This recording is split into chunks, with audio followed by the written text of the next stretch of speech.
Hello, beautiful people. How are you all doing? Hope everybody's doing great. Our vlog for today is about the plan. Okay guys, last year umuwi ako ng Pilipinas. Nag-stay ako ng 8 months.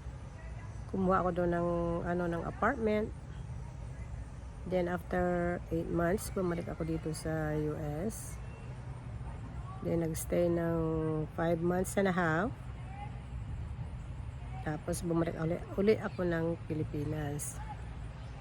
So habang nandito ako sa US ng 5.5 months, kinip ko yung apartment ko sa Pilipinas. So habang wala ako doon, binabayaran ko pa rin. The reason na kinip ko dahil yun nga, babalik ako dahil mayroon kaming family reunion.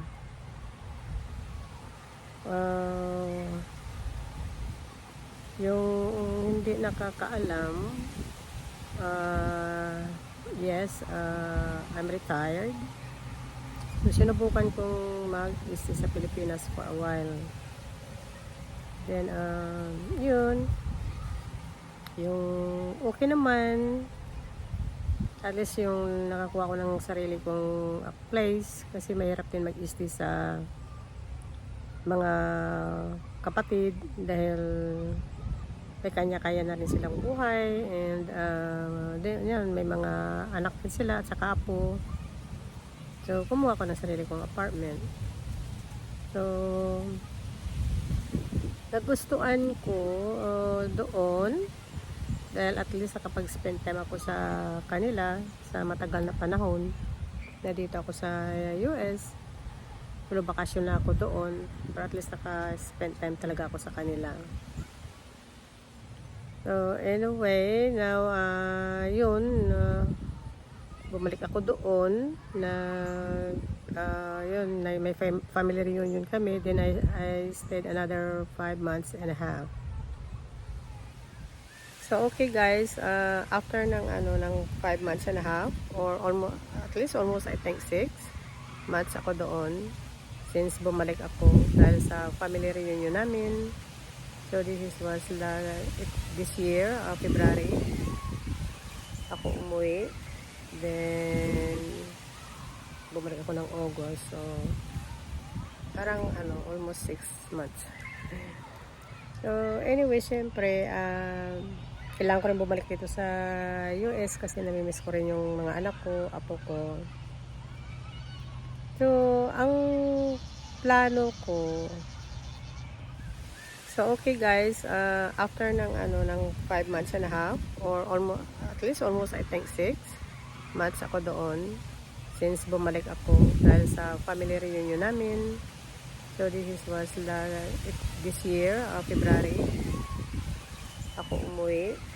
Then bumalik ako ng August. So parang almost 6 months. So anyway, syempre kailangan ko rin bumalik dito sa US kasi namimiss ko rin yung mga anak ko, apo ko. So sa ngayon guys, mag-stay muna ako dito for a while sa mga anak ko, sa mga apo ko, mag-spend time sa kanila. So sa ngayon, ako at saka yung anak kong pangalawa, saka yung apo ko, maghanap kami ng place na maistayan. Maghanap kami ng apartment para meron kaming yung tirahan. Kasi sa ngayon, yung isa kong kapatid, ang isa kong anak na pangalawa, naka-stay sa panganay ko. So magkasama sila ng bahay. Tapos nandito ako ngayon sa bahay ng anak ko at saka ng daughter-in-law ko.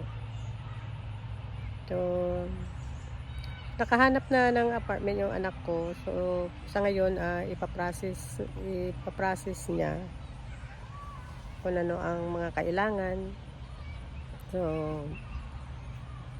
sana ma-qualified. So we'll see, So siguro mga at least mga isang buwan siguro ako dito muna.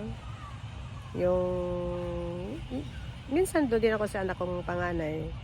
Mag ano, mag-i-stay ng pag weekend para maka ano yung banding-banding. So ang ano ko, yung mga gamit ko doon sa Pilipinas, nakatabi muna yung kung saan pa naka-storage. Doon din sa bahay ng kapatid ko.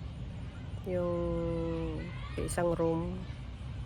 So, konti lang naman, hindi naman marami. Kasi parang ano tawag ito, yung ayaw ko naman yung ano ba, yung maraming gamit kasi nga yun. Hindi naman talaga ako totally na mag ano ba doon yung mag-stay, yun lang yung mga parang siguro 6 months. Then balik dito 6 months. So depende. Pero maganda kung ano, as a retired, maganda rin doon kung doon ka na manirahan. Plus dual citizen na rin ako. So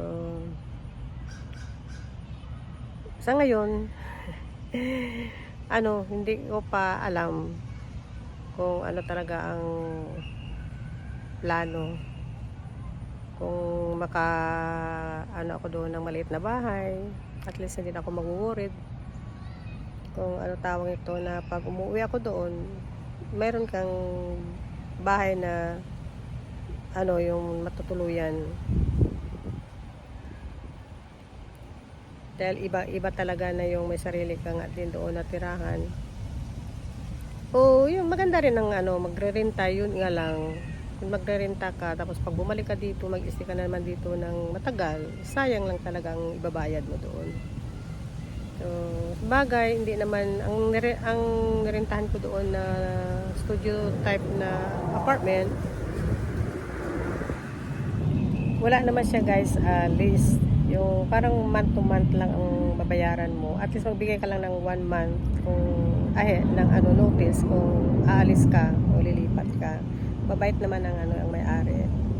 So far parang inaano rin niya ako na kung sakaling babalik ako, meron silang bagong pinatayo uli na mga studio type na apartment.